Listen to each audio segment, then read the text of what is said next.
आणि आता एक महत्त्वाची बातमी समोर येते, एक ब्रेकिंग न्यूज। टीम इंडियाने दक्षिण आफ्रिकेसमोर विजयासाठी 177 रन्सचं लक्ष्य ठेवलंय। भारताने 20 ओव्हर्समध्ये 176 रन्स ठोकल्यात।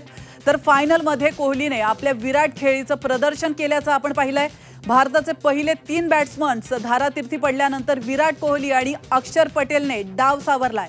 रोहित शर्मा, ऋषभ पंत आणि सूर्यकुमार यादव स्वस्तात पॅव्हेलियन मध्ये परतलेत आणि भारत कठीण काळामध्ये असताना विराट त्याचप्रमाणे अक्षर पटेल यांनी जबरदस्त खेळी करत टीम इंडियाचा धावफलक पळता ठेवलाय।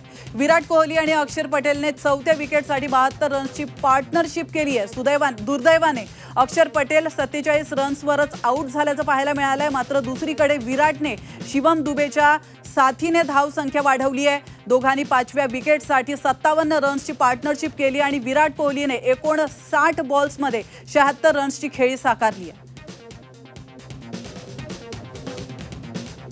रिॲक्शनाची महत्त्वाची बातमी आपण पाहतोय।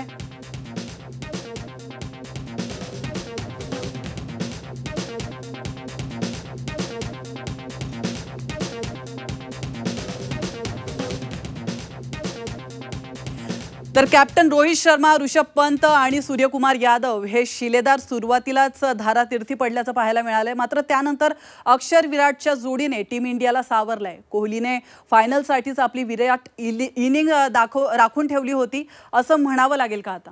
अगदी खरं आहे, तेच झालं आज। विराट कोहली, आपल्याला तोच प्रश्न होता की या वर्ल्ड कपमध्ये आतापर्यंत आपला किंग कोहली बिचारा शांत होता, पण बिग मॅच प्लेयर आहे याबद्दल जी चर्चा चालू होती त्याचं उत्तर पुन्हा एकदा आज विराटनी दिलेलं आहे। विराट इनिंग खेळला आहे। असं वाटत होतं की सुरुवातीला थोडासा तो अडकला आहे की काय, आरामात फलंदाजी करत होता, पण अँकर इनिंग ज्याला म्हणतात ते आज विराट कोहलीनी करून दाखवलेलं आहे।